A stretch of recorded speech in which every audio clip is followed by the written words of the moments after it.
Okay, all right, good evening. Welcome to Battery Park City Community Board meeting. My name is Eric Flores. Our fearless leader, Jeff, is virtual. I'm gonna run the meeting today. We don't have any votes, so I don't think we need quorum, so I think we can just begin. So let's start. New green market announcement at River Terrace. All right, Eric, thank you. Zach and the team, Jeff, good evening. We're known Battery Park City Authority. I'm going to turn it over to, we have several members of the team here on a few different items, but the first thing we wanted to come and talk about, thank you to Dakota, Greg Hudon, who's our Vice President of Parks Programming.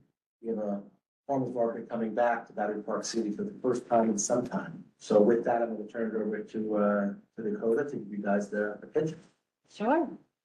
So we're Down to Earth Farmers Markets. We've been operating farmers markets in Westchester County in New York City for about 35 years now.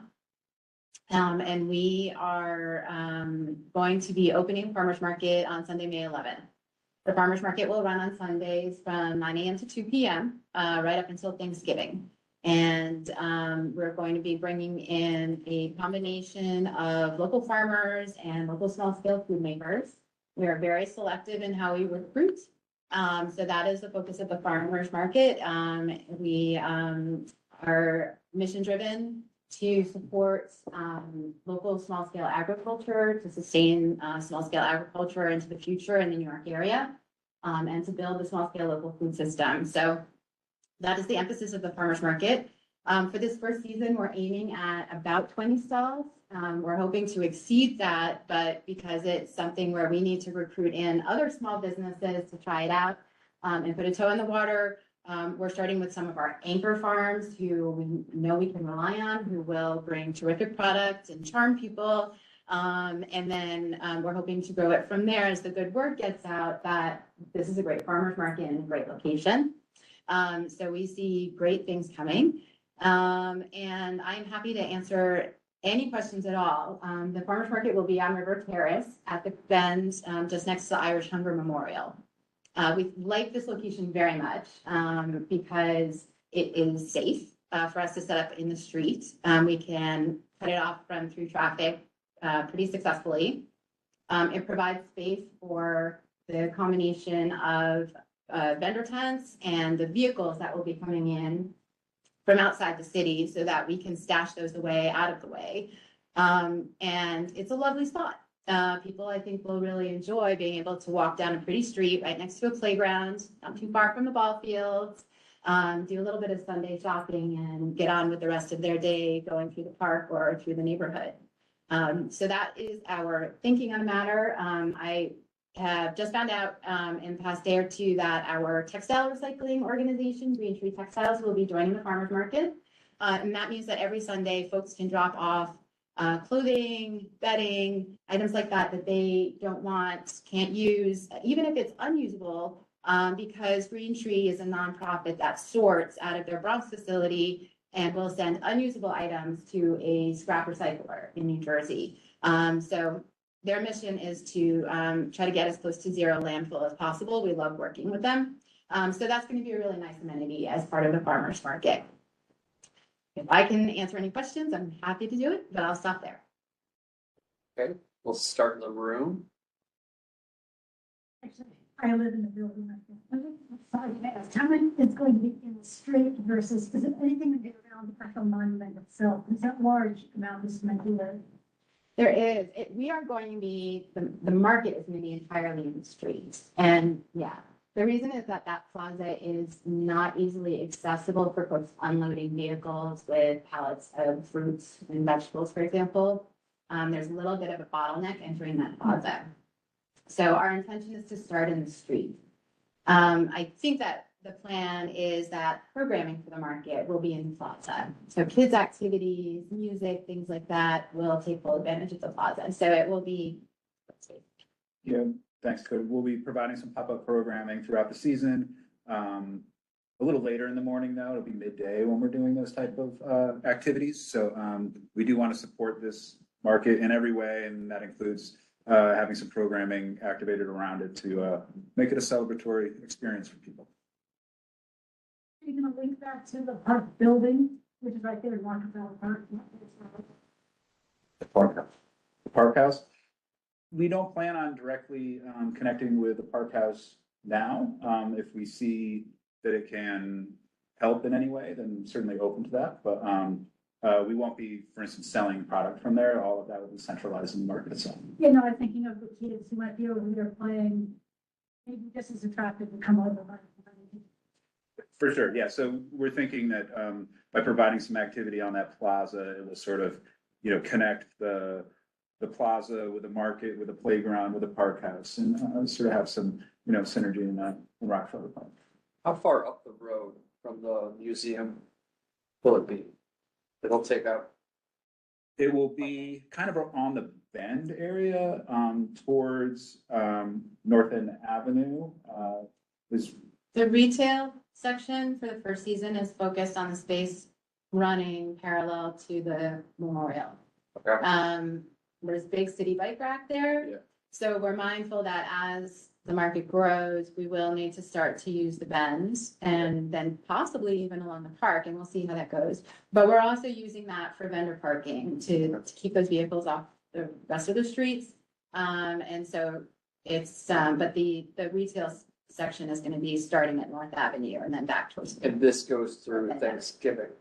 until Thanksgiving. So my question, I guess, might be for Nick. Yeah. Because once resiliency starts, that park, there's gonna be construction to it, Right, and how that's gonna affect that area. great question. We will not have, Correct. Not be starting any work in that area, certainly not. Not this year. Not this year? Not November, certainly. Okay.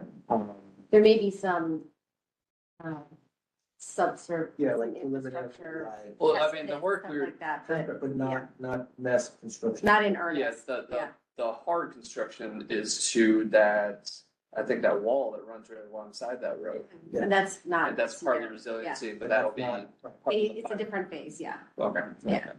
So that'll be something you have to take into consideration, not this year, but maybe Yeah. the next couple of years. As you Yeah. might lose that space, but I mean, we'll figure that out. Okay. I think we have a question online. Let's do Justine.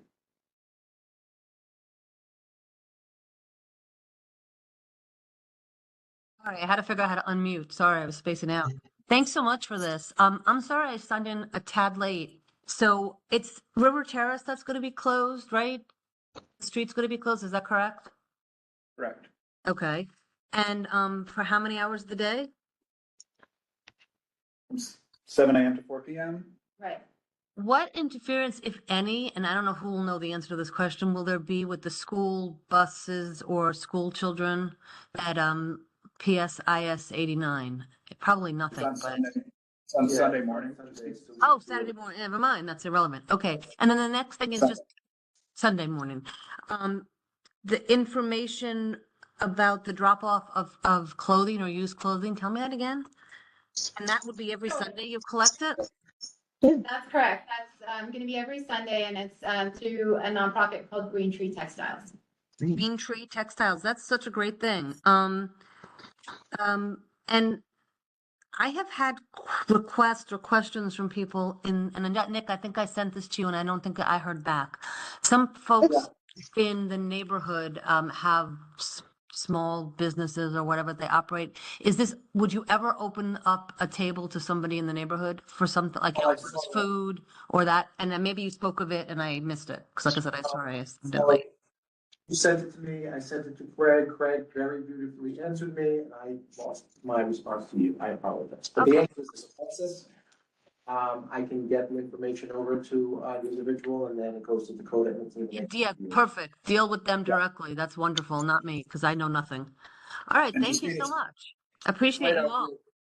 Great. This is Christina, a great job and a great amenity. Thank you. All that information, Justine, is laid out really clearly on the Down to Earth Farmers Market website. So it's pretty easy to access that information. Downtown Farmers website. Tell me the name. Down to Earth Markets. Thank you. Perfect. Thank you.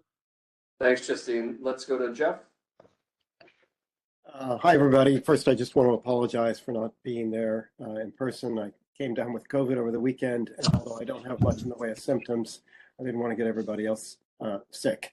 My only, not really a question, more of a comment. I think this is a wonderful amenity that the community will love, and I can't wait until it opens. Well, thank you. We'll see you there. Yeah. You know what? Let's go with Mary Ann, and then Betty, do you have a question too? Yeah, Marianne. Yeah, let's do Mary Ann first. So Battery River Terrace is going to be closed its whole length from Chambers Street down to where it curves, or starting where? It's basically south of Murray and around, picture in your mind's eye, the L from Murray down around River House to North End Avenue.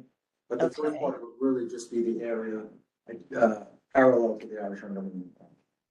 But at its greatest footprint, I think, is Murray south around to North End Avenue. We are, It's a little L.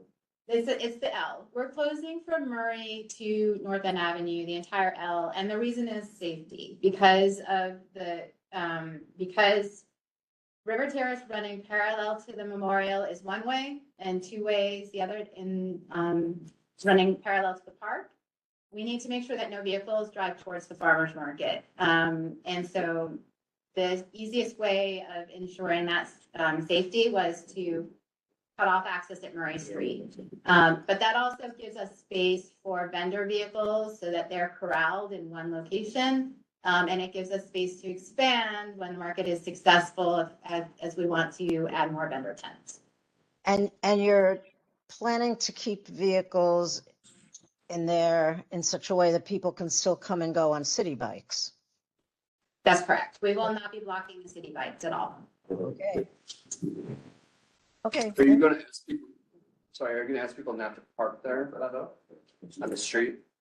Yeah, Nick's been working with the first precinct and NYPD. We're gonna post signs the night before, or days before, and we'll do that each week, for preparation for Sunday market. To alert people not to park Absolutely. there? Absolutely. In the unfortunate case that someone does park there, are we talking about towing them? That's an enforcement issue by NYPD, so we wouldn't really control that, but they won't be able to leave until the market is done, just because of the safety of the. Yeah, that makes sense. Betty, you had a question? Well, actually, that area is actually parked up by NYPD, people from First Precinct. So they could find out for themselves, and they're certainly not gonna tow themselves. Yeah. So that's sort of an issue. Residents don't park on the street at all. It's going to be all placards and for hire vehicles. So so my question was to be more with what's being done with for hire vehicles. Is another place being looked at for them? Because they always double park. I live in it. They always do a double park all the way along that stretch that goes. On the other hand, people are kind of used to them being there, and if you ever watch the apps, the Lyft or Uber, you see all these vehicles swarming in that area because they can park. So there would be another place or someone keeping an eye out to keep them moving, because they're just gonna move somewhere else. That's not really. Yeah, I had the opportunity this week, very hopefully, to meet with one of the tenants who works in the drug enforcement task force in PwC. Let them know at the market, it was regular to get the word out. So they would let their folks know that the violence is happening on Sunday mornings. Essentially, that they should clear that area out. I don't know how busy it is in the area for hire vehicles on Sunday mornings at 7, but we will, obviously, as we get going, we will have a sense of what works the first 2 weeks, and what doesn't work, and we're looking for improvement.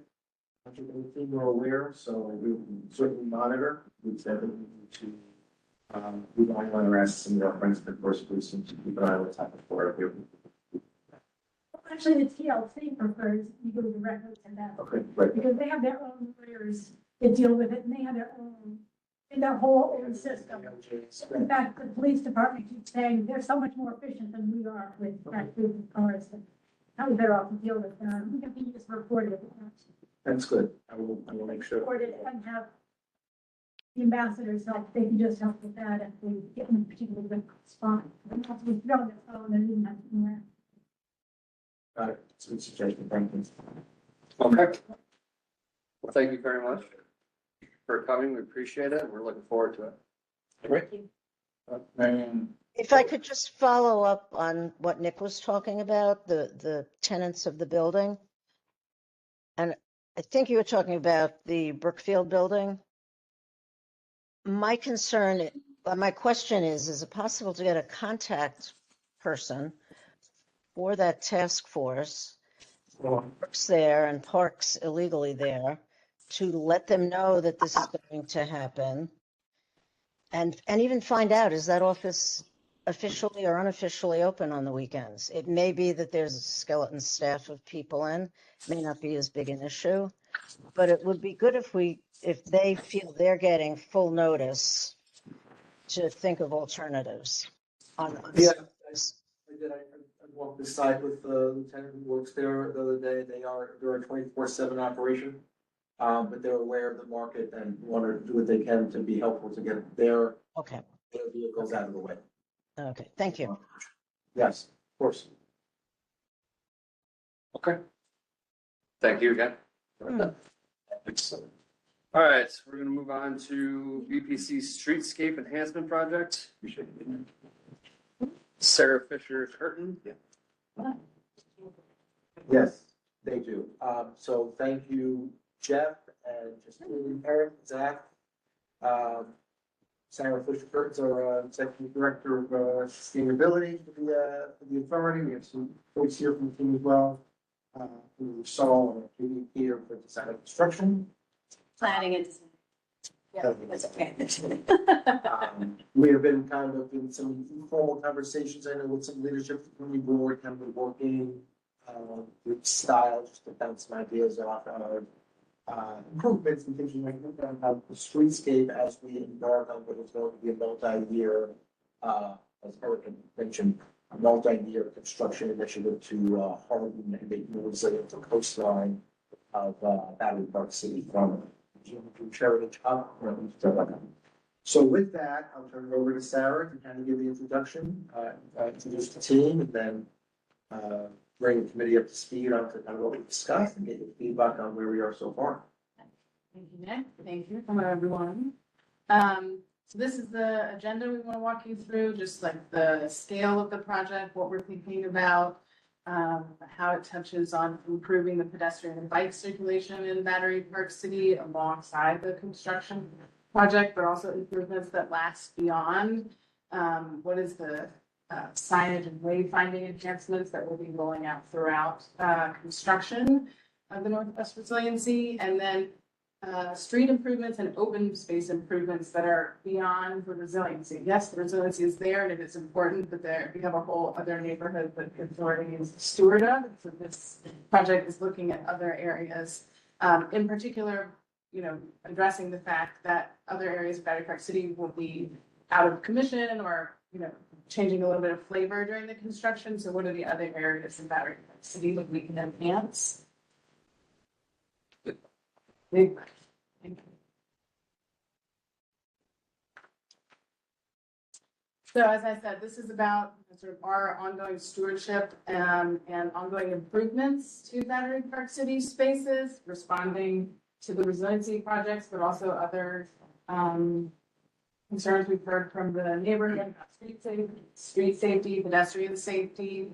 So looking at a real cross section of different enhancements here. So the Arup team is going to walk you through sort of our signage plans as it relates to construction, but also these park spaces and urban realm improvements that we're looking to get. And we're at the very, conceptual design process. So this is a conversation when I get your insight and see if we're headed in the right direction or things we need to add to our list of consideration. Hi everyone, my name is Mike Ernst. I'm an associate with Arup and we're the consultant on this project. I also want to introduce David Green, who's on the team. He's the principal with the firm. Phil Shaw is also from Arup. And we are going to talk, as Sarah mentioned, about what are some public space opportunities in Battery Park City, specifically strategies ranging from wayfinding and bicycle and pedestrian circulation to enhancing street safety through daylighting street corners, providing lighting in areas that we think use enhancement, and integrating public art into those areas. For pedestrian and bike circulation, safety is paramount. We want to make sure that we're creating an even safer neighborhood and creating while providing for convenient movements. This includes responding to temporary changes from the resiliency project, but providing ongoing enhancements after that. So this is about enhancing existing pathways, maintaining connectivity and accessibility during construction and understanding those alternative detours, and making sure that the routes are comfortable and accessible. And a big piece of this is going to be wayfinding and signage. So as construction progresses and changes over different phases, our strategy is to provide a system that is cohesive, it's intuitive, and it helps both residents and visitors navigate Battery Park City during construction. This means providing for clear messaging, for accessible and universally recognized symbols and graphics that help create a positive user experience. And so these are some concepts that have been developed by a team member, 212. They're a wayfinding design firm. And we're going to use these types of images, both on showing images of, say, protected artwork that is behind temporary fencing, as well as using this type of signage to direct users to other amenities in the neighborhood during construction.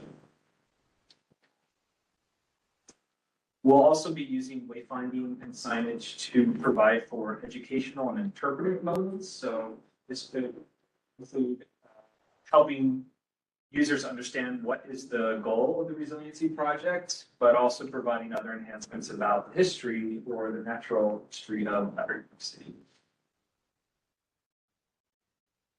And as part of this process, we are developing a comprehensive understanding of both routes for pedestrians and for cyclists during the different phases of construction. So for example, this is one phase, the first are months 8 through 19, but we'll be developing this similar analysis, showing what the predominant pedestrian routes that are impacted are, and then thinking about key moments in those routes where we want to present information on how to get to major destinations and how to navigate construction. For bikes, we looked at this in a high level of detail, and originally our intention was to try wherever possible to, we know that the waterfront is a very popular route for cyclists, but in understanding construction impacts and during different phases, we think that the best and most prudent approach for cyclists who are not originating or going to a destination within Battery Park City is for them to remain on the bike path on West Street. So we'll provide signage that essentially says as much during construction. And this is just because if you route out bike paths during different phases, because of construction, it just makes it a bit cumbersome to access the waterfront at different times. We're also looking at street improvements, in particular at intersections. So intersections are the most hazardous point of conflict between vehicles and pedestrians and cyclists. And so again, our focus here is on enhancing safety and providing ways to slow down drivers and create safe environments for pedestrians and cyclists. And we have different treatments that we could look at that we'll be examining and selecting for application at different intersections. These are things like bike boxes, which allow cyclists to get ahead of vehicular traffic at stoplights. Medium refuge islands where pedestrians, where there's a long crossing, have a place to stop in mid-crossing, where they can safely rest if they miss the light. We also are looking at options for curb extensions, where you use materials like paint and temporary bollards to extend the curb and create additional space for pedestrians. This is especially helpful at maintaining accessibility at crosswalks where otherwise you might see vehicles park and block those crosswalks. One treatment we've also looked at is raised crosswalks. This is a really successful way for slowing down vehicular traffic. We're inclined to not include these during construction phases just because they likely would cause additional noise and disturbance from the construction vehicles. These type of intersection improvements, we're looking at intersections throughout Battery Park City. So this is just a sampling of where we think some of these applications might be especially helpful. So you can see that curb extensions are the primary thing that we're looking at, but this is meant to be a comprehensive look at the busiest streets throughout Battery Park City. Next, we want to walk through a few specific locations where we've developed some concepts for trying to better activate and create a sense of public space at some existing spaces. So the first one we're looking at here is at Chambers Street and North End Avenue, directly across from the high school. And what we've been looking at here is for the green space on North End Avenue, are there ways that we can make it more appealing and more useful? And then also, can we find ways of enhancing pedestrian safety by introducing a new crossing there? So this is showing some of the existing considerations that we need to think of. There are bus stops here on North End Avenue that we'll have to make sure we're allowing for continued operation and not having any disturbance in the movement of the buses. But I think a big thing that you'll see here is that on Chambers Street, that there is no crosswalk directly across from North End to the high school. And so one of our primary motivations here is to introduce a safe crossing there, and then to provide additional public space enhancements around the park. And so this is the treatment we have been looking at. So this would extend the crosswalks, extend the curb to enhance the crosswalks, provide a new crossing there on Chambers, and then for the park, look at providing for additional seating, either as permanent or movable seating, providing for some types of open space activation. These could be play equipment or movable planters or seating. And originally we were thinking about how can we really create a space that works for the high schoolers who are going to lose the waterfront access on the north side of the high school during construction, create a space for them. But we also really want to make sure it's a space that works for all residents. We understand there's a retirement facility across the street that this could also be amenity for them. So we're definitely looking for feedback on how we could make this public space most useful for residents.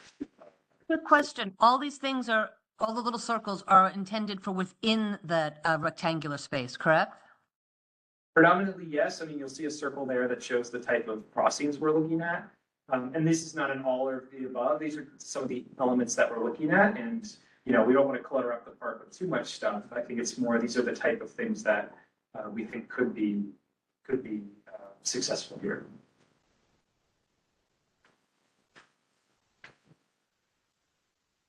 I'll just pause if there are any other questions there. Well, why don't we try to keep the questions at the end? The next location we've been looking at is Murray Street at North End Avenue, so the Murray Street Triangle. And our intention here is to create a pedestrianized plaza. So this plaza could include elements like seating and tables and provide an extension from pedestrian walkway just to the south of here to the ball fields on the north. Some of the conditions here we'll have to consider. There is one-way traffic on either side of the triangle. So the intention would be to make it two-way traffic on a single side of the triangle. We also would need to provide for relocation of one or both of the bus stops. Again, we want to make sure that the bus stops are able to be accommodated here. And then building loading is going to be another major consideration. So building there are buildings on both the north and the south side of the triangle here that have garage access from the street. And so any concept would need to provide for continued access to those locations. I want to add one thing. We have been having conversations with New York City DOT about these concepts. So they're aware of them. They're helping us work through some of the details. About changing the The road. buses and changing the roadway and like all of the things that we're presenting today. So. Yeah. Sorry. And we had met with them and, you know, they're going through their own review of the concepts. But the feedback we heard was this aligns with things that we've done elsewhere in New York City. And, you know, it's about the details and making sure that operations, they can endorse the operations, make sure things are working. So this is the concept we're looking at. This would include enhanced crosswalk, again, between the pedestrian, forgetting the name of the pedestrian alley there. Yes, thank you. And the ball fields. And the way that we're accommodating loading here, you can see the plaza provides that connection and better connects to the Murray Street Triangle open space. But while we would close the south side in this scenario through traffic, we would still allow it to be open for access to the building's loading dock. So this would something we would work with the property owners to make sure it's managed. But you know, this allows for access while moving through traffic and allowing us to carve out that space for activities like seating and adding furniture and providing for that continuous pedestrian path between the park and the pedestrian. We also are looking at parklets. We know that parklets have been employed at a few locations in Battery Park City. Mostly they've been restaurant spaces. Here we're looking at the two public schools and identifying opportunities for carving out space for students in the form of a parklet to allow them to rest, to talk, to study, produce art. And I think what we'd like to do with these kinds of projects is really work with the schools and help them have a voice in shaping these projects. So these are still very much in the early concepts, but we would look to engage with students and faculty at the schools and get their feedback on how these could be useful. We've also been working with a partner, IDECO, who has been leading the concept development of a viewing platform. So, you know, one of the things we're interested in doing is providing new moments and kind of new places that are unique and something that's maybe a bit unusual. So the idea is we get a bit of elevation on the south side of the marina that allows both for viewing of the river and the views across to New Jersey. This could be a space during the summer when next year in 2026, when there's Fleet Week or other activities, that could be a popular destination. It's a space that could be programmed for different activities. There's also concepts of using an AR integrated telescope that allows you to look into it and as you move it, see either the past of Battery Park City and see about its development and construction, or look to the future to see how the resiliency project will look when it's completed. Again, these are concepts that we're still developing and looking to see, but we very much would love to hear your feedback on these kind of items. There's also other spaces where the improvements might be more about enhancing passive uses. So some of these are a bit more active. We recognize that other places like Retro Park West might be more useful for providing seating. So we want to look for opportunities to add additional lighting, seating, and enhance the lawn spaces there. We're also having the team at ERA look at lighting. We think that lighting is a really very useful and not very intrusive way of placemaking and enhancing the identity of the neighborhood. So this includes just thinking about existing conditions where there are parts of the neighborhood where lighting would just benefit from creating a greater sense of safety, to all the way of using lighting for placemaking and creating moments and really interesting places in the neighborhood. So these are the few areas that we think there's some opportunities here. So certainly on the Empire State Trail on the south side of Battery Park City, we did a night walk through and found that there's some areas that could use some enhanced lighting. We also have been looking at the idea of lighting enhancements all along West Street to again create a sense of continuity along that street, along the edge of the neighborhood, to create interesting moments and make that bike and pedestrian path really more interesting and exciting for visitors and for residents. And then we're also looking at other parts of the neighborhood for other potential improvements for biking. So that's an overview of the type of improvements we're looking at. We very much want to work with CB1 and get your feedback at key milestones in this process. So, and as Sarah mentioned, we're early here. We're just working through some of these concepts, but as they develop and as we look to refine the designs, we absolutely want to get your feedback along the way. And then, we'll be talking to city agencies like DOT to make sure that this is meeting their requirements, and then meeting with major stakeholders, potential property owners, the Brookdale Senior Living Facility, to the library, parks. We want to make sure that people who will be using and be impacted by these changes have a voice. What else are you gonna throw? No, so we'd love to. Yeah, just looking at this next step, I mean, that was one of my questions. When do you intend to start the signage? Because I imagine you want to do it before. Yes, yeah, so the people get signage, used to it. yeah, so fall of 25 is when we want to start implementing some of this temporary signage before construction begins. And obviously, So before we start closing things down, before we mobilize construction. fall 2025 is a vague term where it Yeah. kind of depends on. It depends on the construction When start we're- date, okay. yeah. So we're still working through the logistics with our progressive design build team. So we're gonna come in before them. Do you have phases of after you talk to everyone on this list, kind of implement their ideas, and when's your next phase of this is what we're thinking? This is the Oh, feedback. we Like got. when will we come back to you? Yes.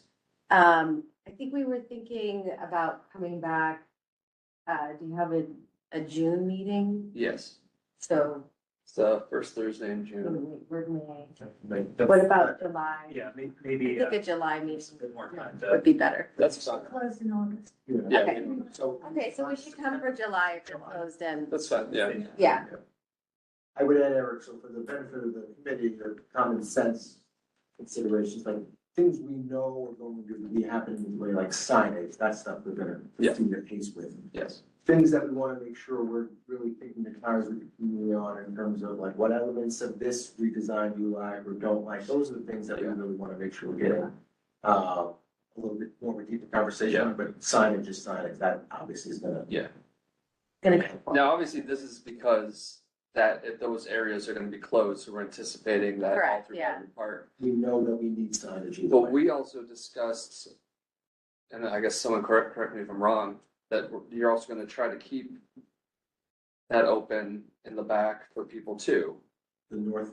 during the whole aspect of the resiliency. What open? The Rockefeller Esplanade. Park. Oh, the Esplanade. Yeah. We're keeping Rockefeller Park open Yeah. during, Everything, all the walkway. there are other everything else. pieces of the Esplanade that will be in and out depending Yeah. on phasing.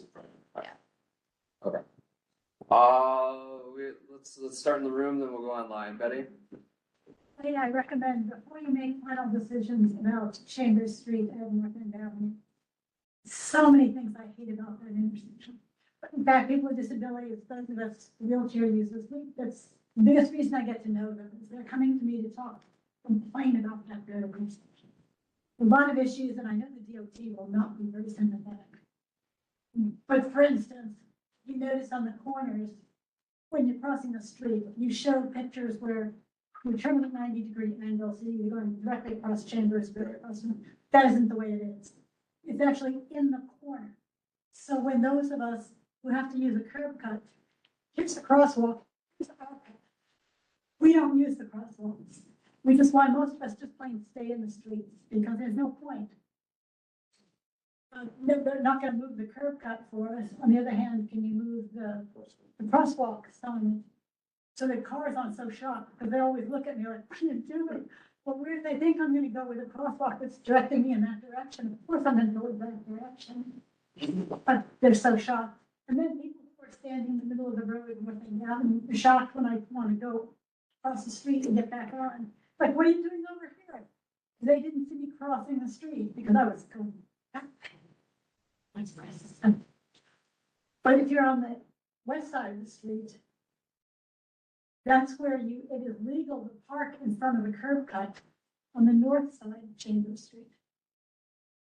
So for all of us, including all the people in independent living zone, you're trying to just cross Chambers Street, you can't at that intersection many times. There are teachers who count on parking in that space right in front of the crosswalk. I would love it if you put barriers, so somebody just like can't park in front of it. Yeah.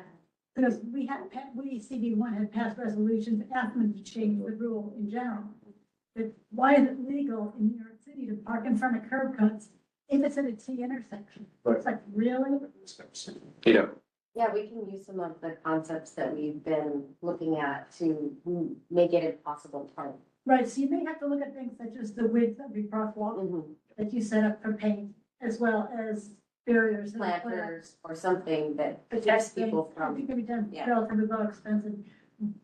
But that is the real problem, and there's a big water jam, and like I said, I can meet all kinds of people coming to me as transportation chair over that particular intersection. Also keep in mind that there is a large apartment building at 41 Chambers, the one at the end past Dodson High School. A lot more people than the students. Yeah. They're also gonna be blocked from the space behind them. So there have to be considerations for them, and certainly reaching out to them, because some of the same spaces students may want would benefit them as well, Right. as well as people at the senior center. And looking at the pictures, I know they're not final designs, but I was thinking the seating is, I think, a great idea, but some shading might be possible, maybe very desirable, especially for the summer. So whatever can be done, consider that to make it work. Specifically. Specifically there, in general, yes. General. We Yeah. were talking about it and showed pictures for that particular location. Yeah. But it would be true on Murray Street as well. And make it into a closet. What kind of protection is there? Oh, there are trees over there, which makes it a little different. Yeah. Protected. Going over to my favorite Murray Street. I'm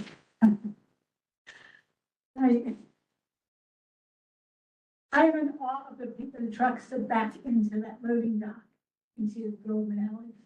They are absolutely amazing. That's why I spent so much time, and I know how huge those trucks are and how they back up into that space. It's really amazing.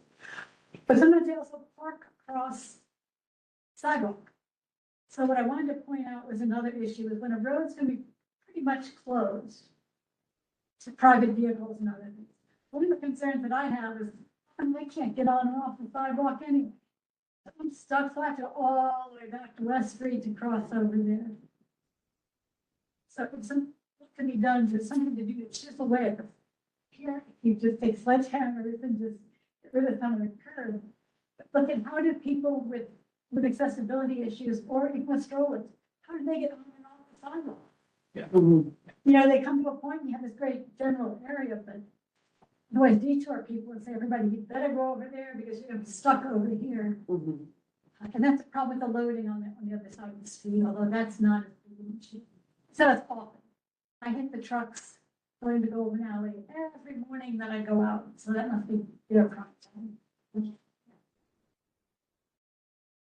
And they are amazing drivers.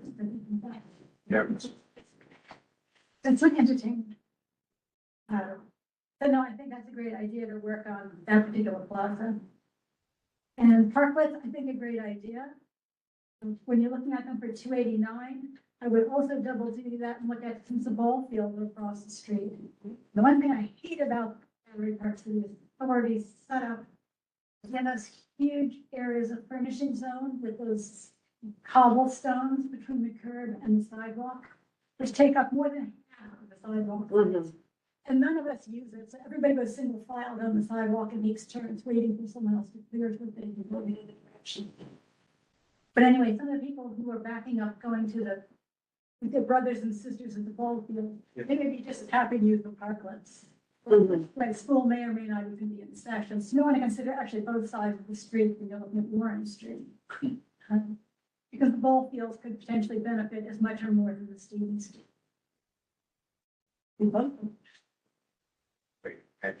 Okay, thank you, Betty. Let's go online. Jeff? Thank you. I have a handful of questions. One is kind of a basic jurisdictional question. A lot of the improvements that we've been talking about here involve, changes in intersections. A lot of the stuff Betty was just talking about, whether it's the curb extensions or whatever. Does the authority do that work, or do we have to get DOT to do that work? And to what extent are the streets within your control versus DOT? How does that work? Yeah, some of our streets are owned by Battery Park City and some are DOT streets. And we have been talking to DOT, New York City DOT, about these changes. And they were very receptive to them. And we sent them, we sent all of this to them. They're going to respond back formally to us. But they would be excited for us to implement some of them for them. So since it's something we could implement faster than they can, kind of what they were thinking. And then they can use it as a precedent for their. Yeah, I was kind of thinking the same thing in terms of speed. So for example, I think South End Avenue is a DOT street. I'm not sure about that, but I think it is. You would be able to do curb extension? The other ones that have not been turned over to the city yet are Warren Street, Murray Street, and River Terrace. Okay. Yeah, North Neighborhood is very. So on those other streets, you would, assuming DOT agreed, you would be able to do the work, let's say on South End Avenue, and not have to wait for DOT to do the work? That's my understanding from our conversations with them, is that they would allow us to do the work. But we're still working with them to understand like the process and what they're interested in us doing. Yeah, Jeff, it's an interesting one. This kind of comes up every now and again. Functionally, we are of New York City. We're a state entity, but we work very closely with our city agency partners. So functionally, irrespective of who quote unquote owns the street, we're not going to redo something on a street in New York City without having buy-in from a partner. Correct. Yeah. Right. Okay. So, in the South, the city owns the street, but if it's something that we are coordinating with the community and DOT on, and they'd like to see this change made, and as Kim had noted, we have the space in our capital plan to do it. We would make that change and work closer with DOT. Similarly, in the North, even though we quote unquote own the street, we're not going to start milling or paving the street. Obviously, it's DOTs to make sure that they can do and work with us on. So there's a functional difference, but all practicality, we're going to be in very close coordination with our partners at the community and at DOT. Okay. Thanks. My second question has to do with the viewing platform. You're showing it on Esplanade Plaza there. I actually kind of like that. And it raised a couple of questions in my mind. Kind of a fundamental one is, to what extent will that plaza area be open during resiliency construction? I've seen different maps showing different concepts of what's closed and opened during construction. So that's my first question. Yeah. Is will it be open and when? Yeah, so we're working with the Progressive Design Build team on their phasing, working with them on their phasing and staging. And at the moment, like the concept right now is that area is open for the first 2 years of construction. And so that is why we identified this as an opportunity to do something there, something that helps like this ground sort of the project. Like we think this is a place where people can go to find out information about the resiliency project and, you know, sort of still be able to access the waterfront for those first 2 years. And that's where we are right now in Okay, the okay. staging and phasing. So I'm just saying, yeah.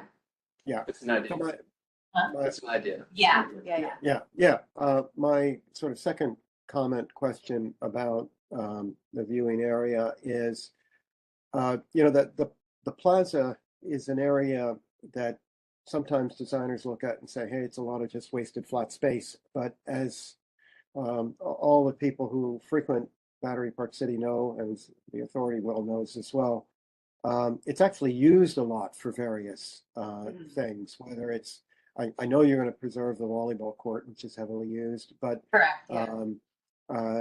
we have whether it's various events that are scheduled there, and it's nice to have some open hardscape for various community uses. So I would just ask that, to the extent a platform is to go there, which I would be excited about having there, to be mindful of the other uses of that plaza area. So it's basically just a comment.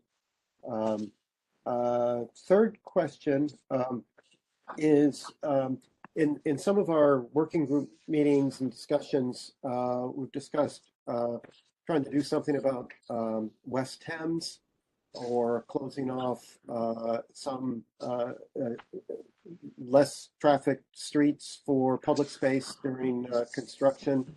I see West Thames is no longer included here. I know Justine didn't like it, but I did. But I don't know if it's simply no plan yet for it, or whether for various complicated reasons that we've discussed in our meetings, it's simply off the table at this point. Yeah, so Jeff, it did come out of the meetings, like as one of those things. It felt like it was complicated, and then we could get more bang for our buck in a way, like by going to these parklets and working with the schools and actually have some way of activating the thing that we were doing. Like when we started looking at West Thames, we listened to what you guys said, and then we also talked to the DOT. And then we looked at kind of the businesses right along West Thames, and there wasn't a lot for activating right there. There's like a dry cleaners and a veterinary, and none of them seemed to have street life. And so it didn't feel like the right place to put something. Okay. Well, which dovetails into my last point, and that's. It doesn't mean we can't continue to think about it, though. Like if there's, yeah.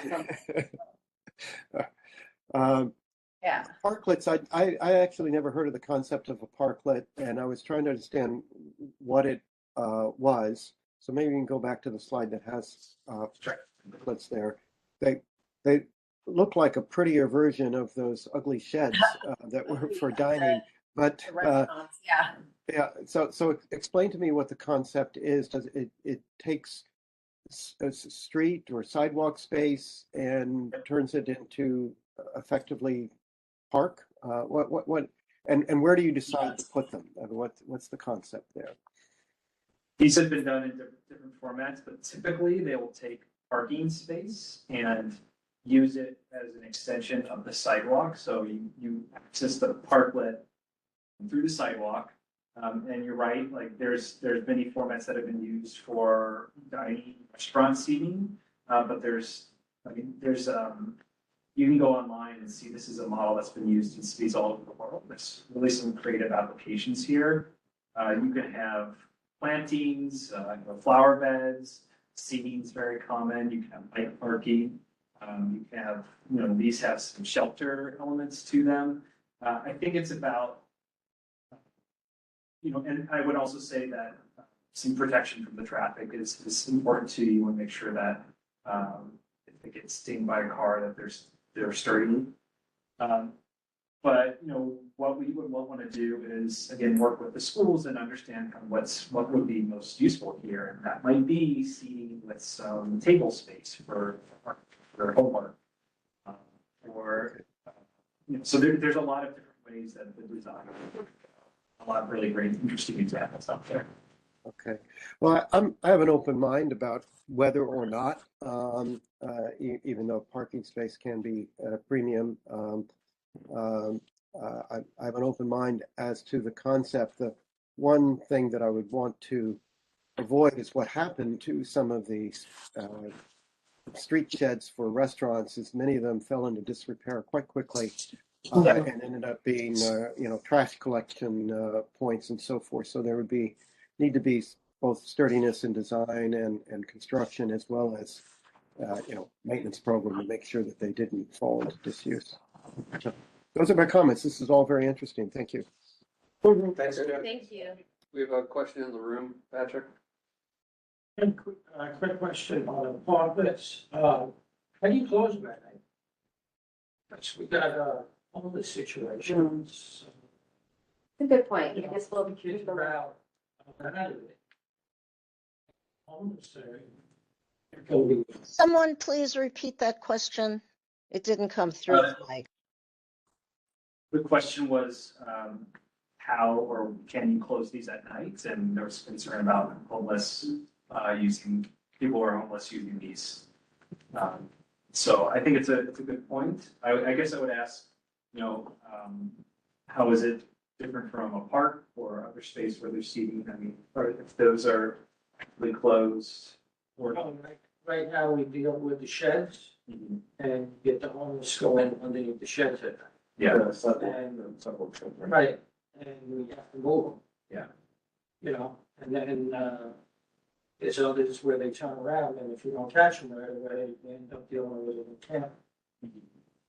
It's a good question, Pat. I would imagine that these might be something we can, it's a geotag too, and have our ambassadors. Where is it? It's not gonna stop the homeless from We going. know, we can monitor who's there and make sure we can put people after there's a time when they close. Yes, I know a lot of the restaurants were originally having that issue. Yeah. And they started putting up gates. Yeah. Like some scissor gates or whatever. Thanks. It's a good consideration. Let's go to Marianne. Thank you. My one comment on the parklets is this is Battery Park City where they're going. We know we have 24-hour security. We know we have staff maintaining every part of the park, and I would expect that will continue. So I say that with my high expectations. I wanted to mention, again, with the signage and the wayfinding, bicycles. In a perfect world, bicycles would always be out by West Street on the Greenway. But those of us who live here get on a bicycle, go out of our building, maybe stop at the bank, maybe drop off books at the library. So there will certainly be some amount of bicycle usage within our own streets. And just keep that in mind when you're thinking about safety for everyone. You know, That's a good point.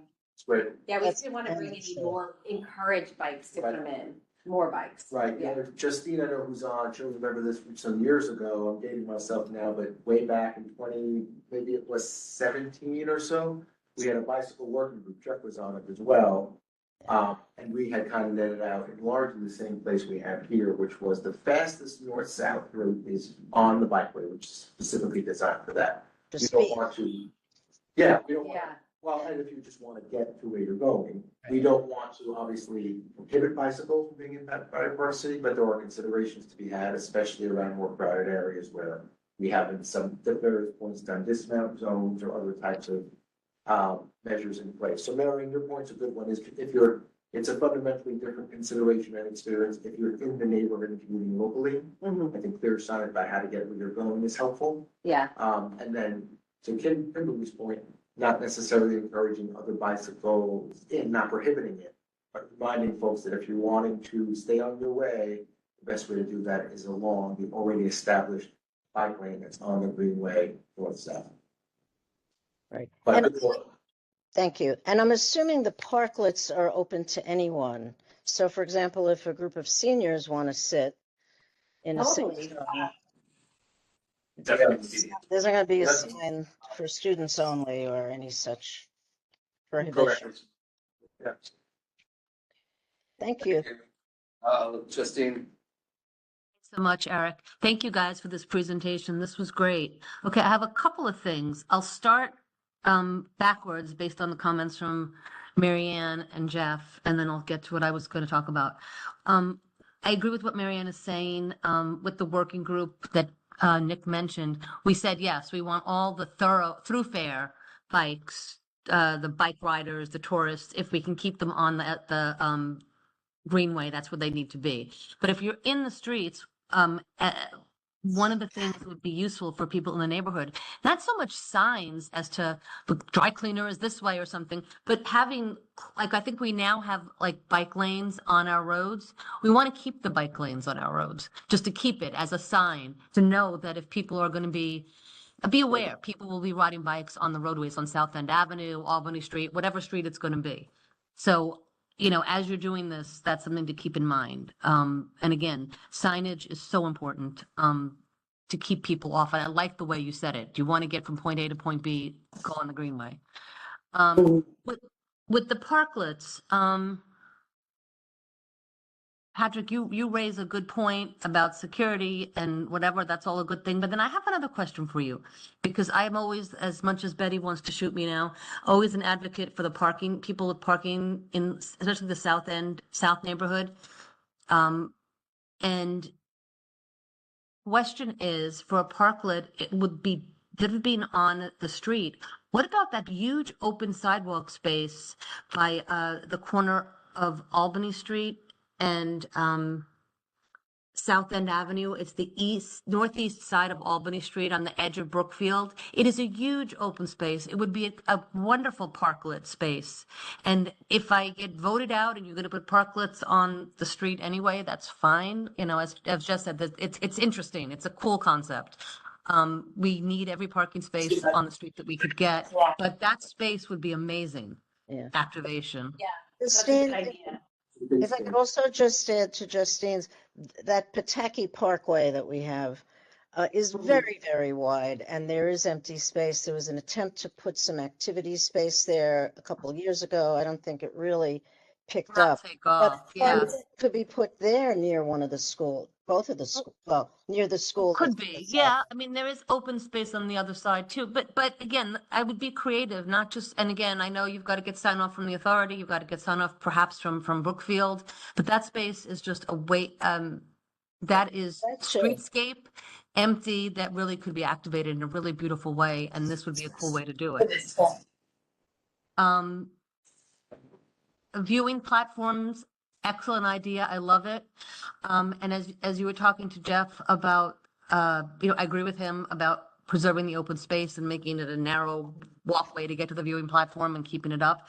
But if you only can keep that viewing platform on the south side of the North Cove Marina, what about picking another space in years 2, 3, 4, and 5?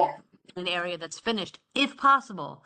So maybe you don't need a plaza that's elevated because the Esplanade farther south doesn't really quite have the height, but the South Cove might be something where you could look at it. The South Cove Marina.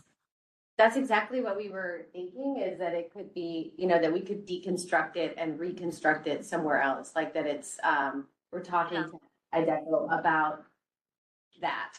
And so thank you for bringing that up, because I think it's something we would love to do. Yeah, especially if it's a bit as big a hit as I think it probably will be. That'll be something. Agreed. And then, okay, going to the street improvement signs and slides and stuff. Yeah. Again, Betty might want to kill me, but one of the concerns I have is that there was so much discussion in this committee for years about South End Avenue, West 10th Street, Albany. I'm not going to fight about it. I don't want all that discussion all over again. What I would ask is that when you come to making you've got 4 pictures, you've got determinations, and a better schematic drawing than this picture we're looking at here, because it means nothing to me. I can't understand which picture is which. I need to be flipping through, maybe putting it together and saying, okay, this is what we want to do here. This is what we want to do there. What do you think? And give us a chance to give you some feedback, because a lot of times there'll be some feedback that might be vehement, like, no, you can't do it. It's kind of like what I'm saying on West 10th Street. And that's not just me. It's the folks that live in the buildings along, not West Thames. Yeah, West Thames. Yeah. The folks that live there are the ones that I'm speaking for on behalf of. But you've got folks on South End Avenue too that have opinions, and maybe they prefer having you have a thing with the bike parking thing or the bike waiting area versus a street curve out, stuff like that, where you've got, do you like choice A or choice B? What do you think? And within reason, based on what is feasible, what the DOT is telling you is feasible, and what you all think would work. But I guess giving the community as much input as possible would be great. Justine, can I ask a question? Mm. Are you asking, you want to provide the opportunity to provide direction? No, I'm not talking about the street. You're talking about the signs. I want the street improvements. I don't want this slide. I'm not talking about this slide right now. Sorry, I thought you said this. Mm-mm. Signage. You mean? Not this one. Further back in the deck or further up? Not the signage in Wayfair when you're talking about improvements, the street, like the intersection. The intersection? intersections. Yes, intersections. Keep going. Okay, yeah, right. Okay, so even if you go back, that slide refers back to, okay, there you go. Okay, so you do have the pictures here, but sort of breaking it down to corners and giving me a better idea. This is a concept. Give me a better idea of what you're looking at. You know what I'm saying in a drawing? Think she So wants you want to say, what is number 1? Show me number 1 and show me what's going to happen. Yeah. Exactly, because I have no visualization skills, and I can't be the only one. No, we will do that. I mean, that would be helpful to We're still me. zoomed out a little bit, but we're getting into the nitty gritty in it. I figured as much. This looks like it's very high end, which is perfect. It's great. And it is here. This tells me what you're looking at basically, but it would, the bike box, that's one thing I was thinking of, in the median refuge aisle. Just a little more detail would be great. Okay. Good. Thank you, Justine. Oh, you're welcome. Thank you so much, and I'm done. Thank you. Great Thanks, job. guys. Thank you. Thanks. Well, I was just gonna make a comment about lighting, but going back to what we spoke about before, when people keep talking about bikes, which I understand. I think the real focus of that talk is about the differential speed between pedestrians and other things. So especially when you're gonna be developing signage, make sure you think broadly enough that you consider about stand-up e-scooters. There are a lot of them in my building. I mean, I see kids all the time taking them on the elevators. I know they're going out and using them around. And also, I've been watching people kind of vegging while working. I can look out over the Esplanade, and I can tell you that the inline skaters are a lot faster than the cyclists are. So, because they're out for exercise. Mm-hmm. So do think a little bit more broadly about the different kinds of wheel devices that are out there. When you're thinking about speed is really where you're going with this versus particular. Because I was gonna make a comment to a woman coming over here, going down Chambers Street, and she pulled her e-bike, it was a city bike, onto the sidewalk. I almost said something that we were going in the same direction. She was gonna walk it down the sidewalk, which is perfectly legal. So the real issue here is speed more than the device. So, make that clear. With lighting, I wanted to remind people again that I think it's a great idea. One of my real concerns, I know it is for most seniors, is depth perception. As your vision gets worse, especially as cataracts and things get more serious, depth perception becomes a real problem. And so a lot of the direction down it, the curb cuts where you're crossing the street, you miss those differentials, and people, I see them stubbing their toes and tripping all the time. is something that should be considered amongst the lighting. It doesn't have to come from real high up, but like I said, Chinatown bid does a great job. Yeah. But also, I know it's come up when I go home after this meeting. That stretch along the greenway as you go past the ball fields. That's where I tend to walk between Warren and Murray. It is so abysmally dark and Yeah. so chopped up at the sidewalk. That I was, whoever I'm walking with, we always laugh about, we were tripping around and looking and kind of, we spend all our time talking about how dangerous the sidewalk is and, what do you see? Tell me if you see anything I should be avoiding. We do have that, Consider that one. that one's on our lighting. Warren, We Warren, found that one in dark, yeah. okay. Yeah. And Marianne, do you have your hand up again? Yes, talking about West Thames makes me think of trucks because trucks are always there unloading. And we do need in this neighborhood a place, a cul-de-sac in the south area where trucks can unload, deliver things, come back and depart.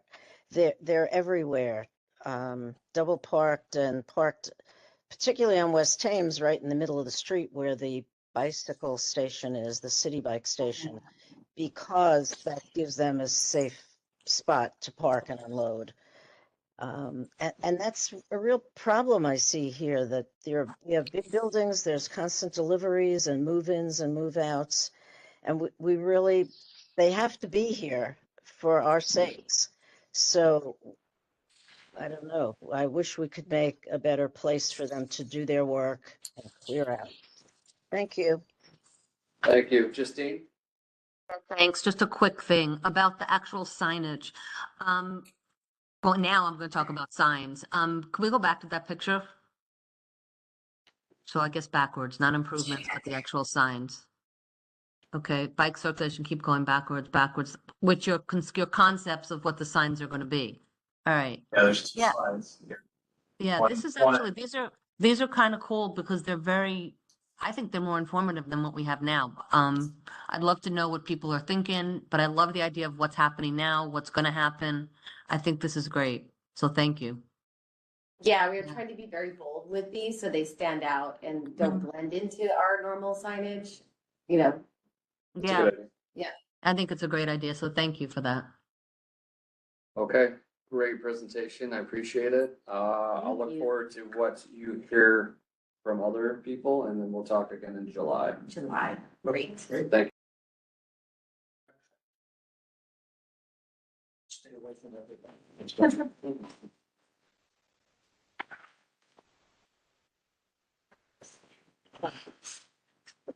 So pardon me, I have a cold. Thankfully, it's not COVID, so I'm good. Good. So I was at the doctor yesterday to make sure. Okay, so between last year and this year, graffiti, last year we had 3. Zach will just bring it up on the, last page in my, report.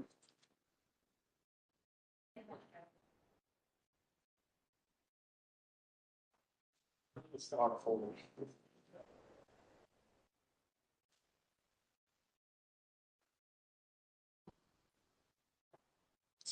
It's coming. Okay. Who went to West Point? Who went to West Point? Mm-hmm. I don't know what. See the hack? That's Michigan State. Michigan State. Oh, okay. Anyone who knows? Who are you? You Now do you know you? where, now you know where I went to school. Yeah, agricultural school. No, I went to U of M. Betty, killing me. Oh, okay.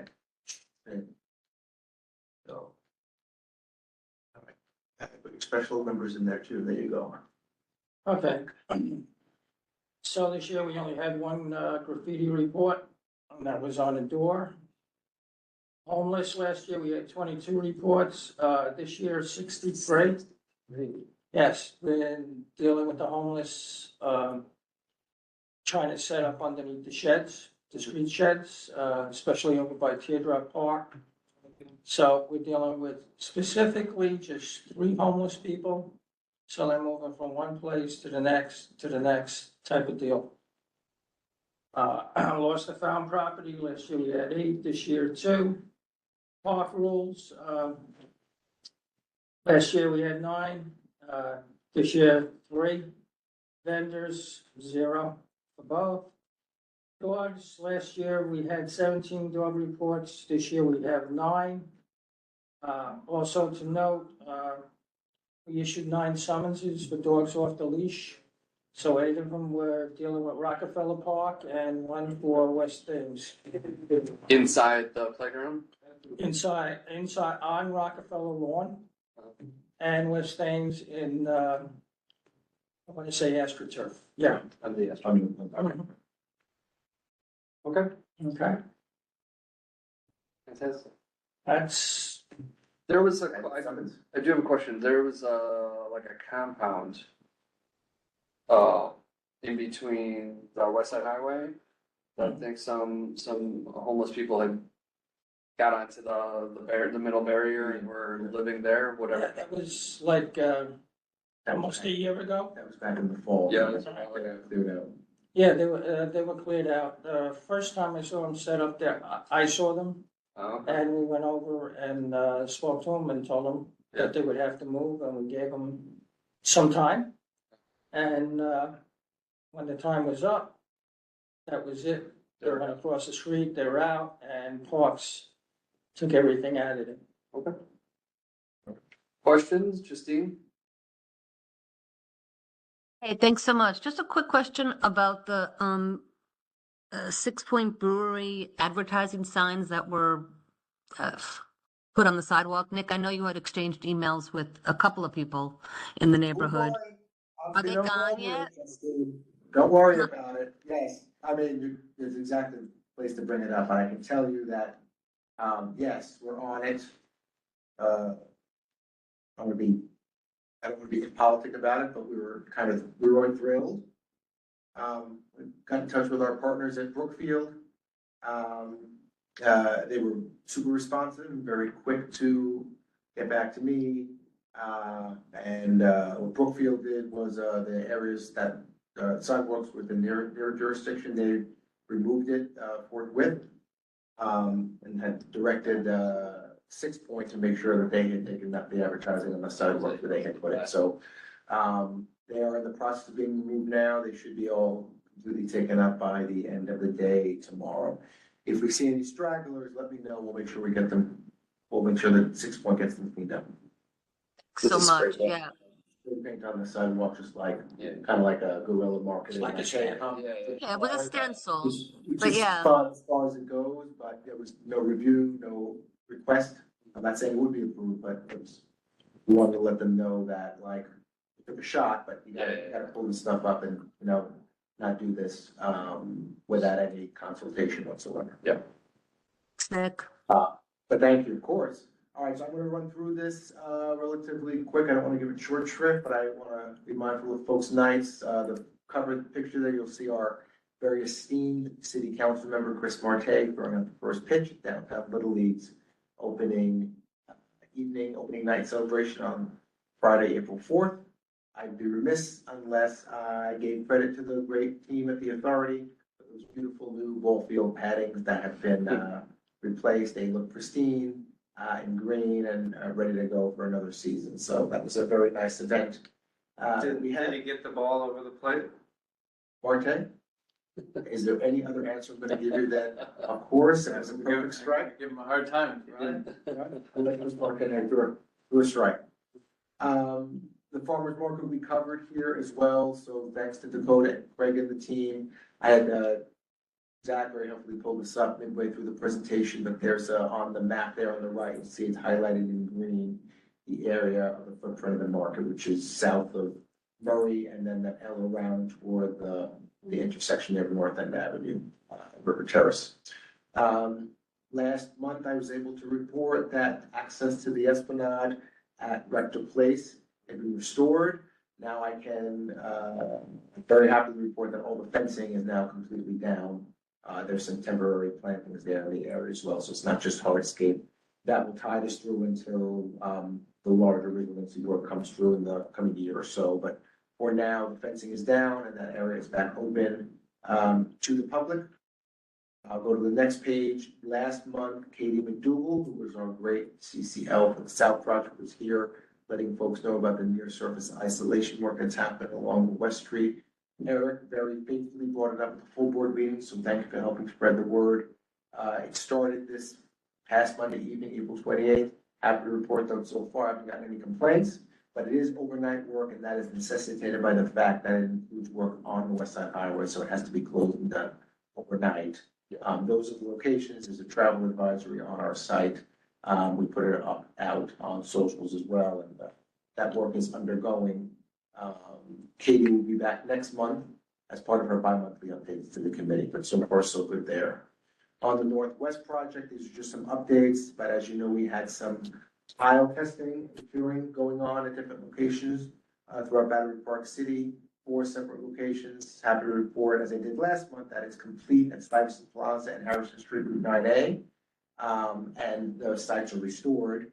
The remaining 2 sites, the testing is now also done. So we finished the testing at South End Avenue Terminus in the first place right yesterday with site restoration to begin, and site restoration work is already underway at Belvedere Plaza. This was seeing if Yes, they it was. could take the weight. Drill sacrificial piles in to ensure that the engineering assumptions you made subsurface are correct. Yeah. So that you are both building appropriately to support the wall, Yeah. but also not over engineering it. Yeah. So you want to kind of have the piles in place, let them cure for a bit, and then you load test them to make sure they can bear the weight that they will. And once that's done, those sites will be restored. And then we have a couple of items coming up here next before the community board, including the neighborhood encampments that we did tonight. Now, LFCR quarterly at EPC later this month, and then some additional dates in the out months, FEIS and construction sidewalks, hopefully in the fall. And then Craig was just here. I won't go through every detail. We've dropped off some copies here for the committee, and it's online, but our very happily summer programming season, believe it or not, starts today, May 1st. So we have a lot of great events coming up. The ones coming up for the next month are highlighted here. But as we know, over the course of the summer, some of our most popular and well-regarded events occur, to include the River and Blues Outdoor Summer Concert Festival, the Swedish Midsummer Festival, the Battery Dance Festival, and others. Returning this year, of course, will be the new the Battery Park City Block Party, which we reinstituted last September, and it's coming back as Play Plaza this September. So those events are listed. One of the things I did want to report, and I pushed this out to the community board leadership, I think it was toward the end of last week, but as you recall, that you've seen my back to you this whole time. The community center at Stuyvesant High School is run by the authority in hours when Stuyvesant High School is not in session. Last year, you may recall that DOE had indicated that they needed to do some HVAC replacement and maintenance work over the course of the summer, which the school is not in session, that's when they have to do it. That, of course, necessitates closure of the school while that work is happening.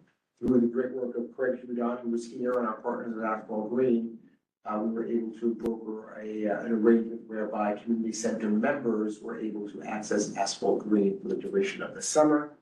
We were able to kind of reignite or kind of reconstitute that agreement this year. So if you are a current community center at Stuyvesant High School member, click on the link I put there. It's on our site, it's on the socials, it will be in the newsletter. But you have until June 1st, so you have a month from now, to claim your free membership at Asphalt Green for the months of July and August. So if you're a community center at Stuyvesant High School member, your membership at the community center will not only be extended for all the time that the community center is closed this summer, you will also have the ability to access Asphalt Green for the duration of the time when the community center is closed, which is to say July and August. So that information is there. Very, very grateful to our partners at Asphalt Green for once again partnering us and being great community partners in that regard.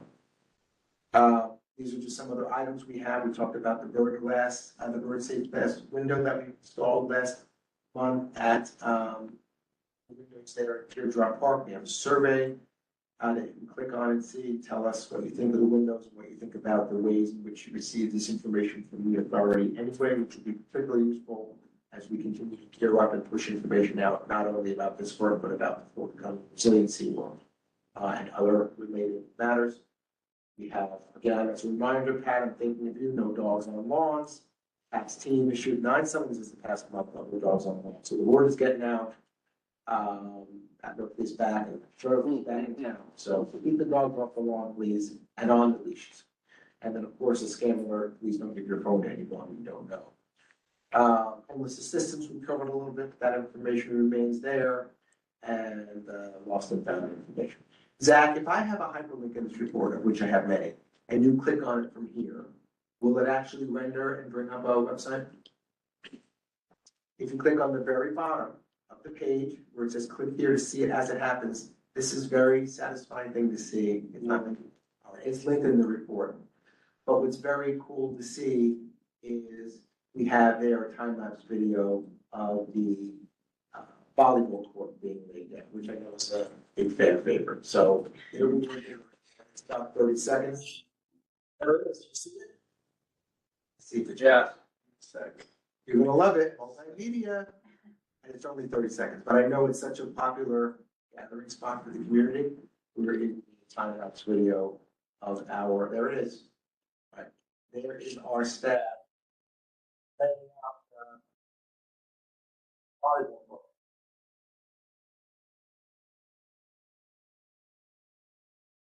Thank you, Nick.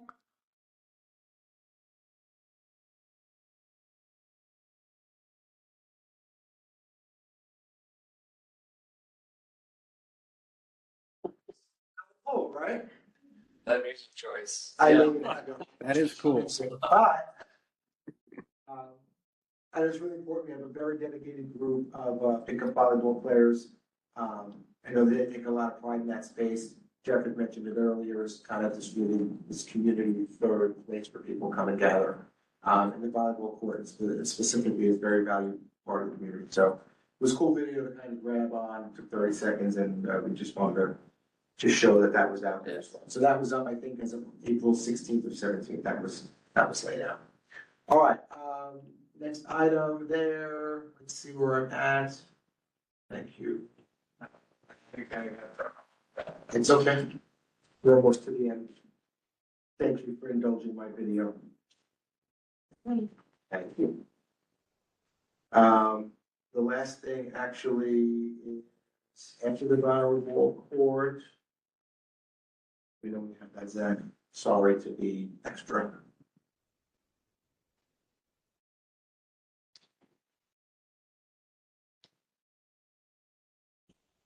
Okay. So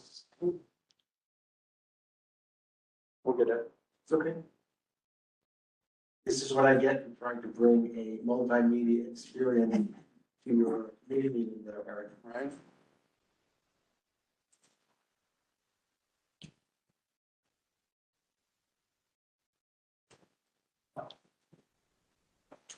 That one thing. Go ahead, Justin, you want to do a question now while we're everything's teed up? Does that help? I do, if that's okay. It's about what you talked about before. That's Yeah, okay. Go ahead, Justin. All right, so I think you were saying the soil samples and the air samples on South End Avenue and at different places have been finished, right? So now that it's all done, it's put back in place. Is that a correct statement? Do you have results? The testing is done in all places. 2 of the places are completely, the sites have been completely restored. Belvedere at Route 9A in Stuyvesant and Harrison Street. Okay. Belvedere Plaza, the site restoration is underway. And at South End Avenue Terminus, the testing literally just ended yesterday. So the site restoration will be underway. Okay, no, that's cool. Yeah, I'd asked this question last week on the call. So far, and I am by far a technical expert, but I asked just as a layperson, like, hey, like, what we're finding, it'd be interesting. And what was related to me was that the assumptions so far that we made have been proven out by the testing. So it sounds like, it looks like the design is, Consistent. designed to the level it should be designed. It doesn't look like we're over designing, and it looks like, what has been envisioned is capable of handling the load that we need to bear when the flow wall is in place. Okay, So, that makes, that's good news to hear that the Yeah. infrastructure is all good and you can do what you need to do there. That's what you're saying, right? Correct.